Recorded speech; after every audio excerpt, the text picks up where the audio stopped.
नमस्कार, आप देख रहे हैं हरिभूमि टीवी। क्या लोकतांत्रिक अधिकार की आड़ में राष्ट्र विरोध को समर्थन दिया जा सकता है? ये सवाल आज देश के सामने है। खालिस्तान समर्थक और पंजाब के सांसद अमृतपाल सिंह ने एनएसए के तहत अपनी गिरफ्तारी को चुनौती देते हुए सुप्रीम कोर्ट में याचिका दायर की है। वो संसद सत्र में शामिल होने की अनुमति मांग रहे हैं। क्या कोर्ट उन्हें जेल से बाहर आने देगा?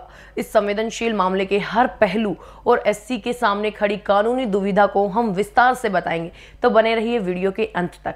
ये सवाल हमें खुद से पूछना चाहिए, क्या लोकतंत्र में विचारधारा का विरोध और कट्टरपंथ की आड़ में राष्ट्र विरोध का समर्थन एक ही बात मानी जा सकती है?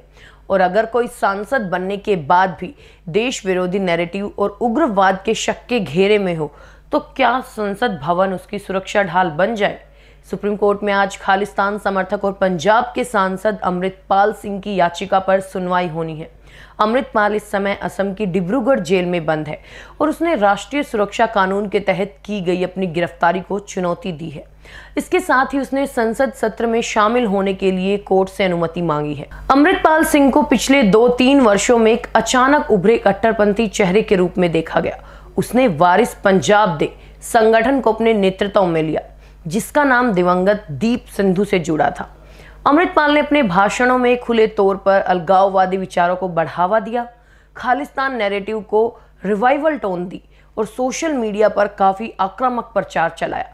इसी कट्टरपंथी गतिविधि और हिंसक भीड़ को हवा देने वाले कई मामलों के चलते पंजाब सरकार ने पिछले साल उसके खिलाफ कठोर एक्शन लिया और उसे एनएसए के तहत गिरफ्तार कर असम की डिब्रूगढ़ जेल में शिफ्ट किया गया। उसके विवादों में आने के मुख्य कारण है जिसमें खालिस्तानी एजेंडा को खुले तौर पर पुश करना, युवाओं को धार्मिक उग्रवाद की ओर मोड़ने का प्रोपेगेंडा चलाना, हथियारबंद समर्थकों का जमावड़ा और उसकी निजी सुरक्षा टुकड़ी का व्यवहार, पुलिस थानों पर भीड़ लेकर पहुंचने की घटनाएं। यही वो बैकग्राउंड था जिससे राज्य सुरक्षा एजेंसियां उसे सीरियस टेरर रडार पर मान रही थी। अमृतपाल ने याचिका में कहा है कि एनएसए लगाना गलत था। साथ ही वो एक निर्वाचित सांसद होने के नाते संसद के आगामी सत्र में फिजिकली हिस्सेदारी का हक मांग रहा है।